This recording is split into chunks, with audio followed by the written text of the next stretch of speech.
10 minute show के अंदर आप सभी का हार्दिक स्वागत है। ये हमारा सेशन नंबर 8वां रहने वाला है। सेशन नंबर कौन सा रहने वाला है? 8वां सेशन रहने वाला है। इससे पहले हमने 7 सेशन कर लिए हैं, ठीक है। 7 सेशन के अंदर आपको बहुत कुछ सीखने को मिला होगा। इसी तरीके से ये जो हमारा टॉपिक रहने वाला है वो रहने वाला है नंबर सिस्टम। कौन सा सिस्टम? नंबर सिस्टम, जो कि आपका सदा से ही क्या हुआ है, बिगड़ा हुआ है। वही सिस्टम लेकर के आया हूँ मैं, ठीक है। तो इससे पहले आपको बता दें भी कि ये डेली क्लासेस कितने बजे मिलती है? सुबह 6:15 बजे एक्सपर्ट एजू हब के यूट्यूब चैनल के ऊपर प्रीमियर ऑन हो जाती है। और इस क्लास की पीडीएफ है वो मिलेगी आपको एक्सपर्ट एजू हब के इस टेलीग्राम चैनल के ऊपर, ठीक है। ये विभाजिता के आधार पर क्वेश्चन रहने वाले हैं। और चलो तो हम करते हैं हमारा पहला क्वेश्चन। वार्निंग, आपको भाजकता के नियम याद होने चाहिए। अगर याद नहीं है तो मैं भी आपको याद करवा दूंगा, लेकिन किसी नेक्स्ट शो के अंदर। सबसे पहले देखो, यदि 6 अंकों की संख्या ये है तो बताइए पी क्यू का अधिकतम संभावित मान क्या होगा। हमें बताना है कि पी क्यू का अधिकतम संभावित मान है वो कितना होगा। देखो, किसी भी संख्या को यदि विभाजन करना हो तो हमें यह देखना होगा कि 24 है तो 24 से तो भाग करके नहीं देख सकते। हमें क्या देखना होगा भाई? अरे हट जाओ रे। 24 से विभाजित करना है तो हमें यह देखना होगा कि इसके फैक्टर का पूरा पूरा भाग जाता है या नहीं जाता। जैसे देखो 10 है तो 10 के फैक्टर होंगे 2 और 5। देखो 2 का भी पूरा पूरा भाग जाता है और 5 का भी पूरा पूरा भाग जाता है। इसका मतलब क्या होगा भाई कि 24 के अंदर 24 के फैक्टर होंगे 3 और 8। इसमें 3 का भी पूरा पूरा भाग जाना चाहिए और 8 का भी पूरा पूरा भाग जाना चाहिए। हम देखते हैं सबसे पहले 8 का। तो 8 से ही भाजकता का नियम क्या होता है भाई कि उसके अंतिम के कितने अक्षर है? 3 अक्षर। अंतिम के कितने अक्षर है? 3 अक्षर। उन 3 अक्षरों में किसका भाग जाना चाहिए? 8 का पूरा पूरा भाग जाना चाहिए। तो यहां पर देखते हैं भी 8 एकम 8 कितने बच गए? 1 क्यू 4। अब देखो क्यू की ऐसी वैल्यू रखो कि इसमें 8 का पूरा पूरा भाग चला जाए। और क्या अधिकतम मान रखना है, तो अधिकतम हमारे पास कितना हो सकता है? 9। तो यहां पर रखेंगे 1 9 4। 1 9 4। देखो इसके अंदर 8 का भाग जाता है क्या? नहीं जाता, क्योंकि 8 दूनी 16, 3 बचेंगे, 3 और 4 34, तो भाग नहीं जाएगा। अब 9 रख दिया तो इसकी जगह रखे देखो कितना? 8 184। 184 रखेंगे तो 8 दूनी 16, 17 18, 2 बच गए, 2 और 4 24। इसका मतलब इसमें भी 8 का पूरा पूरा भाग पूरा जा रहा है, 8 का पूरा पूरा भाग। तो Q की वैल्यू कितनी रखें? 8। Q की वैल्यू कितनी रखें भाई? 8। हमें Q की वैल्यू मालूम चल गई कितनी रखनी है? 8। Q की वैल्यू 8। अब भाग किसने देना था भाई? 3 और 8 से। 3 से भाजकता का नियम क्या होता है? अंकों के योग में किसका भाग जाए? 3 का पूरा पूरा भाग जाए। तो देखो भाई 9 और 4 13, 13 और 1 14, 14 और 1 15, 15 और 8 23, 15 और 8 है 23 ही होते हैं क्या? 9 और 1 10, 10 और 5 15, 15 और 8 23। अब 23 हो गए। 23 में 3 का भाग देंगे तो 3 7 21। हमारे पास कितने बचेंगे? 2।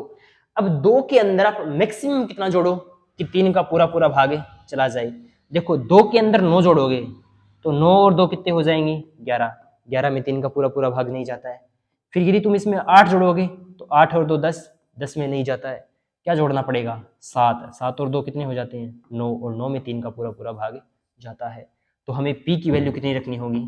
7। Q की वैल्यू 8 पुट कराएंगे, P की वैल्यू 7 पुट कराएंगे।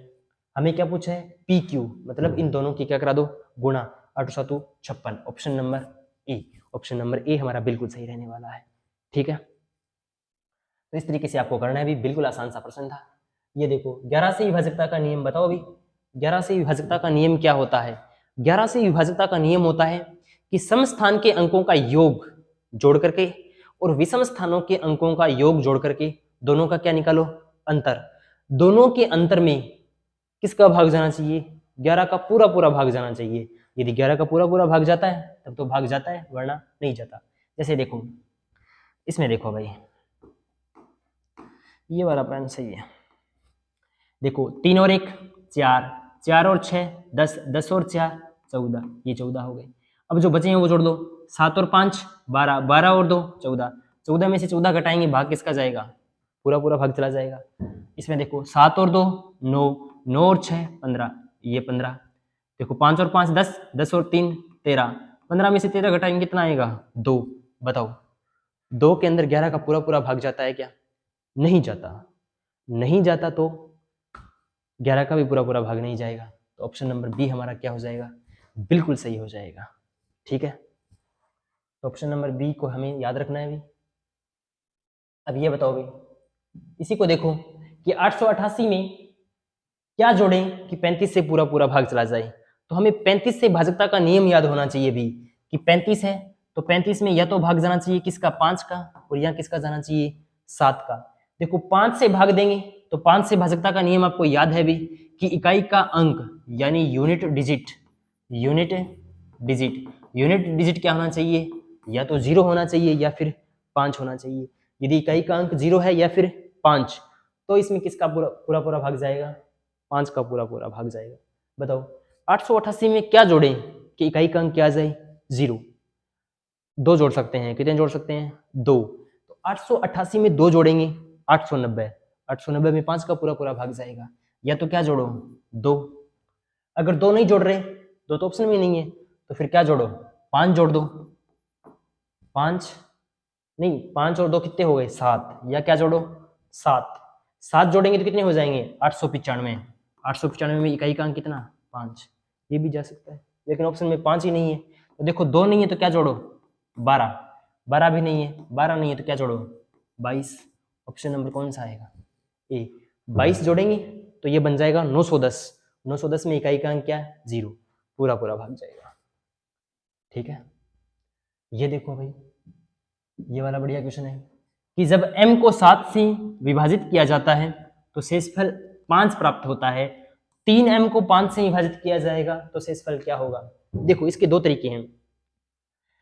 यदि 5 शेषफल प्राप्त होता है, यदि हम m को जितना मल्टीप्लाई करवा रहे हैं ना उतना शेषफल को मल्टीप्लाई करा दो।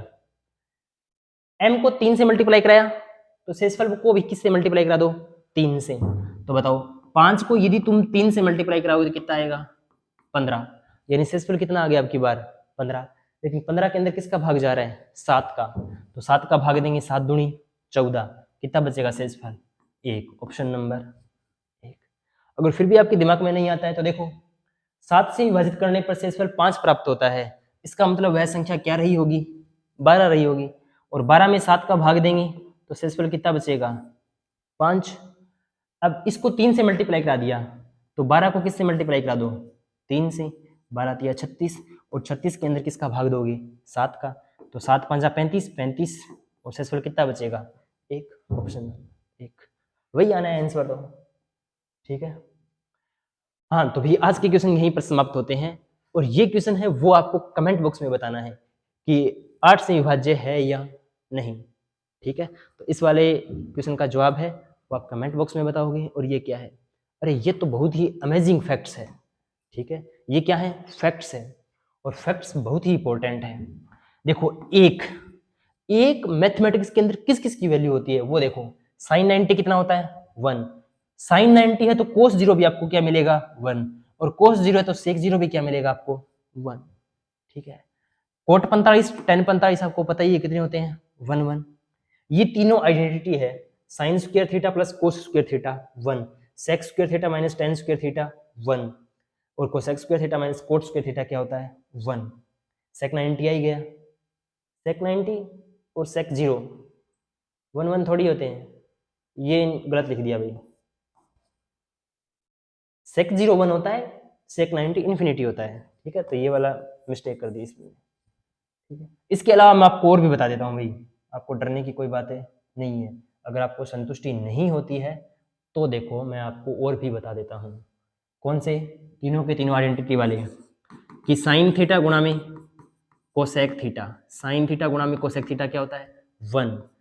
टेन थीटा गुणा में कोट थीटा ये क्या होता है, 1। और सेक थीटा गुणा में, नहीं टेन और कोट आ गया, साइन और कोसेक आ गया, सेक थीटा गुणा में कोस थीटा ये क्या होता है, 1। तीनों के तीनों किसके बराबर होते हैं, 1 के बराबर होते हैं। ये आपको क्या रखने हैं भी, याद रखने हैं। ठीक है, ये क्या चला गया। तो ये था भी आज का हमारा सेशन। ठीक है, मात्र और मात्र 10 मिनट के अंदर हमने विभाजन के आधार पर बहुत ही बढ़िया क्वेश्चन कर लिए।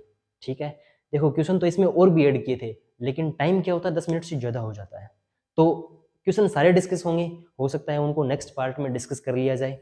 तो आप ये भी बताना भाई आपको ये सेशन कैसा लगा, रिव्यू करना। आप सिंपली हमें टेलीग्राम पे या कमेंट बॉक्स में भी बता सकते हैं कि इस सेशन के अंदर हमें किस तरीके के सुधार करने चाहिए। ठीक है, आपके सुधार हैं वो किए जाएंगे, अप्लाई होंगे क्लासों के अंदर। ठीक है, तो बाकी आज की क्लास के लिए थैंक यू, मिलते हैं नेक्स्ट सेशन के अंदर। देखो अगर तुम लगातार क्लासेस लेते रहते हो ना, तो 10 मिनट की क्लास है, आप लगभग 7 या 8 मिनट में स्किप करके कर दोगे। ठीक है, तो आपकी धीरे धीरे वो मैथ इंप्रूवमेंट होने लगेगी, आपको लगने लगेगा कि हाँ हम कुछ तो सीख रहे हैं, कुछ फॉर्मूले भी सीख रहे हैं, कुछ कॉन्सेप्ट भी सीख रहे हैं। ठीक है, और अगर तुम सीख रहे हो इसका मतलब आप सिलेक्शन के बहुत ही करीब हो। ठीक है, तो बाकी आज की क्लास के लिए थैंक यू, जय हिंद जय भारत।